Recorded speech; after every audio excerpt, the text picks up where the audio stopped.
In this video, I want us to have a look at a very interesting story captured by Taifa Leo about 1 day ago.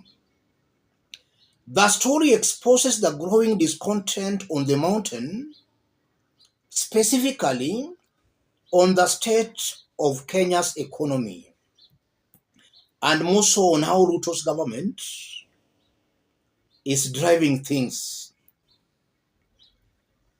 Mlima Kenya walia, baadhi ya wabunge wa UDA ambao walizungumza na Taifa Leo waliomba majina yao yabanwe, ila wakakiri kuwa Kenya Kwanza huenda ikapoteza uungwaji mkono mlimani kwa sababu wakazi wanaumia mno kiuchumi. Hali si nzuri kabisa kwa sababu watu ambao walituchagua wanaumia. Sitaki ninukuliwe, ila huu ndio ukweli wa mambo. Lazima kitu kifanyike kuokoa hali, akasema mbunge mmoja wa UDA ambaye aliomba jina lake libanwe. Yes, the ground is restless. Those who voted for William Ruto feels Ruto has abandoned them, and they are complaining in loud tones. It's very unfortunate that an elected leader who should be representing the people is afraid to expose himself to explain what the ground is saying. You are saying they don't want to expose themselves. They are cowards. I want us to dig deep into this story for Kenyans to understand in clear terms what's going on here. If you are watching us but you have not yet subscribed, subscribe, give this video a like. Let's proceed. The complaining leader wants to remain anonymous. He or she does not want to come out to be seen in public. And that's very interesting because this elected leader believes the ground is complaining, but he or she is afraid of exposing himself as the person airing the views of the people. That means one thing: most of these elected leaders are in politics for their own personal interests. They don't want to annoy some powerful individuals in government. And that is the case because most definitely the said leaders are benefiting from the government. So if they expose themselves as the leaders airing the views of the people, that will put them on a collision path with the said powerful individuals in government. So their loyalty are not with the people, but their loyalty are with some powerful forces in the government. And that's why they want to remain anonymous. That confirms that these are leaders whose loyalty are not with the people. Secondly, it's a fact that areas that supported William Ruto, a good number are not happy with him. And that can only work against William Ruto's future political interests. I'm very sure that a good number of those who supported William Ruto thought that he was going to bring a new kind of a progressive government. He was going to give them some new economic stability.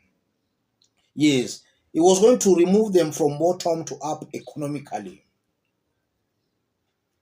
A good number voted for Ruto because of that. Those people I know are now disappointed. Ruto is clearly losing support amongst those who voted for him. And this brings us to the third issue. Does it mean that these people regretting never knew who William Ruto was when they were voting for him? And I'm asking that question because if you look at William Ruto's track record, when he started his politics in the early 90s with YK92, all these things have been in the public domain. 2007, 2013, 2017, all these have been in the public domain. And if there is one politician who was seriously talked about, was one William Ruto.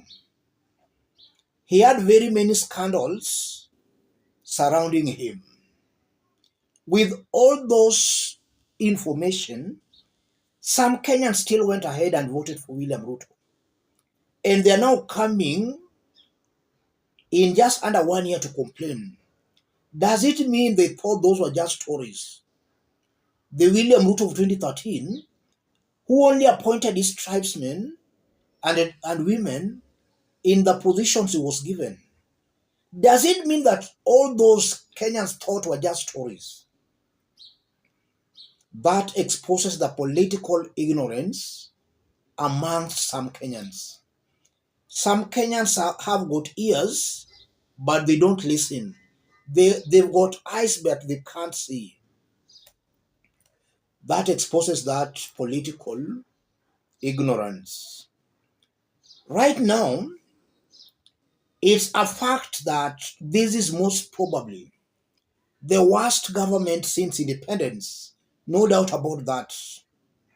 People who have been appointed in this government, none meets the threshold on leadership and integrity. In fact, none is worth holding a public office. The entire government. The appointments are all laughable. The sad news is this: as time goes by, the situation is only but going to worsen. Life is going to become more difficult for Kenyans. How I wish Kenyans listen to some of these things we've been saying here.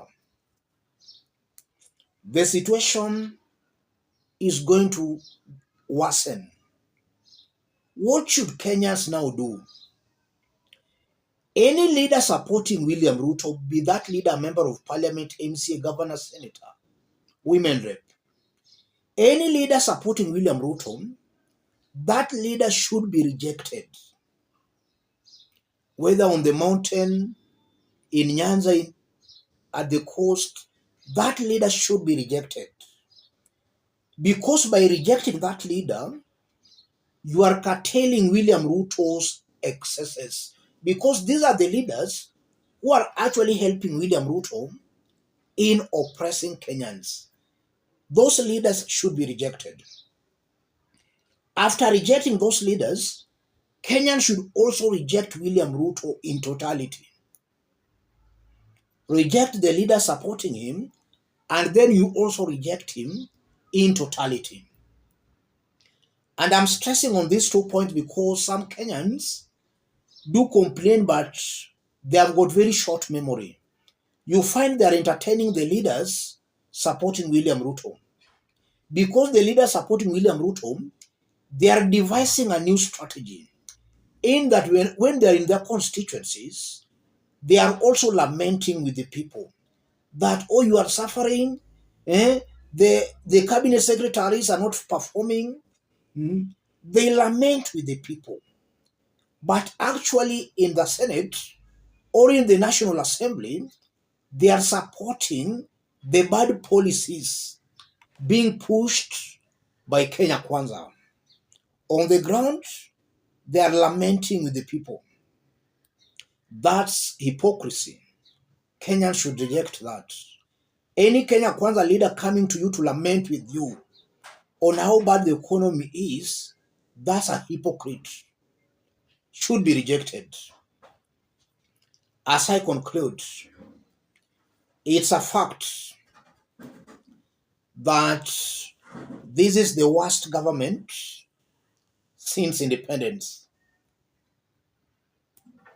And Kenyans can decide to save themselves or to remain in slavery. Kenyans have that power in their own hands. Let me stop it there, ladies and gentlemen. If you are watching us but have not yet subscribed, subscribe, give this video a like. Those willing to send me some coffee or tea, that's my number. Feel free to channel any kind of a support to that number. Thank you. God bless you.